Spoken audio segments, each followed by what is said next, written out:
Hello, dear students. Welcome to I-Fal. My name is Teacher Nikki, and I am here to have another video lesson with you. So I am so excited to talk about a new topic for you today that will help you understand and construct better sentences using the English language. I know that these lessons will be very helpful for you to communicate using the English language that are grammatically correct and properly constructed, considering that we will be talking about some grammar topics. So I want you to concentrate on our lesson today, pay attention to our sample sentences, and please practice them very well even after the class. So let's go ahead and start our lesson. Let's go.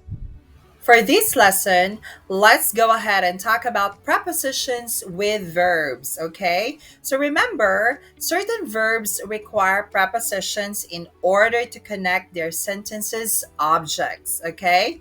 These combinations, known as prepositional verbs, allow the prepositions to act as necessary links between verbs and nouns or gerunds, okay?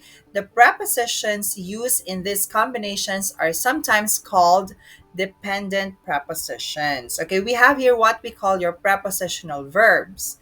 Okay, now here are some of the prepositions commonly used with verbs. We have for, to, about, with, of, in, at, on, and from as usual.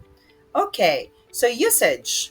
Prepositional verbs always take a direct object, okay? So it could be a noun or a gerund after the preposition and cannot be separated by it. Okay, for example, he listens to classical music every night. So to correct, the prepositional verb is not separated and the object comes directly after the preposition.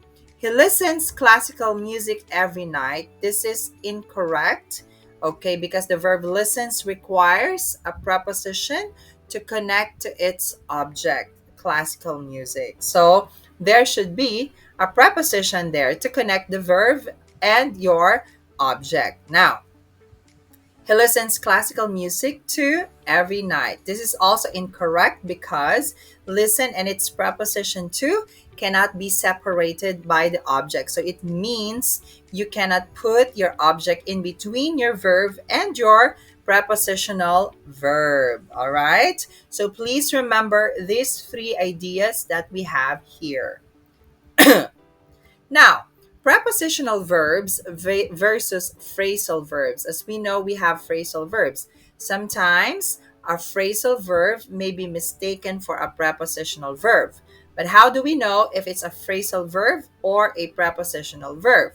Now, although both combinations employ verbs and preposition, you can differentiate the two grammar structures by looking at the literal meaning of the verb and the word order. Okay, literal meaning. Okay, so when we say a prepositional verb with literal meaning, okay, so prepositional verbs use the literal meaning of the verb, so as it is, whereas the phrasal verbs tend to be idiomatic. It means whatever you use in phrasal verbs usually, sometimes, or usually has a different meaning than the words used. Okay, for example, the meaning of asked, okay, of the verb ask does not change when combined with preposition for. Ask for, you're really asking for it. Okay, however, it changes dramatically when combined with preposition out. Okay, example here, Kelly asked for a raise. So the literal meaning of this one is to ask or to inquire.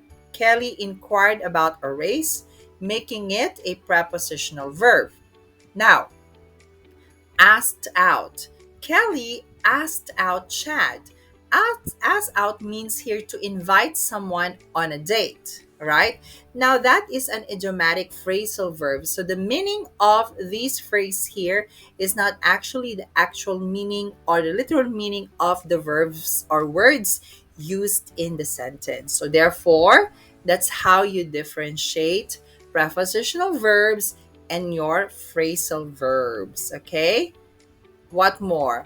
In word order, the order of a verb's preposition and its object can also help determine whether a verb is prepositional or phrasal. So, as previously stated, the object of prepositional verbs always comes immediately after the preposition.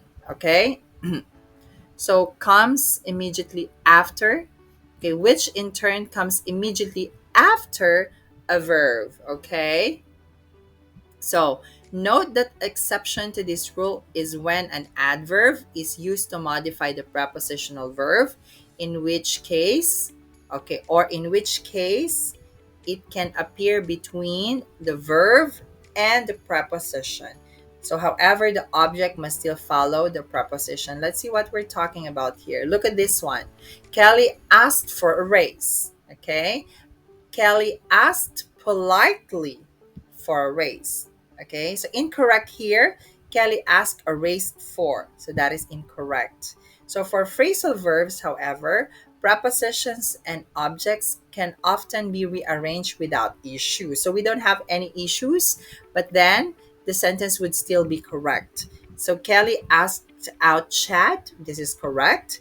Kelly asked Chad out. So this is also correct on that matter. So I hope you find our lesson today very helpful. So as I always say, the secret in making your communication skills in English better is constant practice. So I want you to please keep on practicing all the lessons that we've had in the past and even this present lesson. So I know that you can do it really well and you'll improve yourself eventually. So just keep believing in yourself and practice more, okay?